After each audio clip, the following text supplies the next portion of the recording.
খাইরা লাইবেন, সিরা লাইবেন, খাইয়া লাইবেন, দইরা লইয়া এবার দেখছেন কয় ঘরের ভিতরে পানি। আজকে আত্মীয় স্বজন নাই, আজকে আত্মীয় স্বজন নাই, বন্ধু বান্ধব নাই, ভাই নাই, কেউই নাই, কেউ আয় না।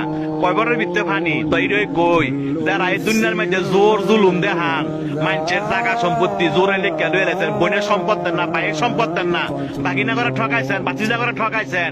হ্যাঁ, উদ্দেশ্য কত না কই এই জায়গাটা আইবেন তো, আইতেন না? এই জায়গাটা আইবেন তো, জব আপনার দেওয়ান লাগবো, সম্পত্তি আপনার ফেরত দেওয়ান লাগবো। এই জায়গাটা আইয়েন। দেখছেন কয় বড়ের ভিতরে পানি। আপনি একলা গড়, আপনারা দেখার মতো কেউ নাই, আত্মীয় স্বজন নাই। কয় বড়ের ভিতরে পানি। যে সম্পদের লেগে এত ফাড়াফাড়ি করে বাইরে বাইরে খুন করে লাগছেন, এই জায়গাটা আইয়েন। এর হিসাব কিন্তু দিতে হইব। যারা মানুষে বিনা কারণে ফিটাইছেন, মানুষে বিনা কারণে শরম দেন এবং মানুষ টিটকারি করেন, এই জায়গাটা আইয়েন। আটটি মাংস সব ফেরে লাইব। দেখছেন অবস্থা, কইও না বন্ধু বান্ধব, কইও না ফাড়াবসি, কইও না নেতা, কেউই না। আপনার একলা জবাব দিতে হবে। আপনি দুনিয়াতে কয়দিন থাকবেন, আপনার মরণ দোয়া আছে, এই জায়গাটা আপনার আসতে হবে। তবে যারা জোর দেখান, জোর দেখায় না।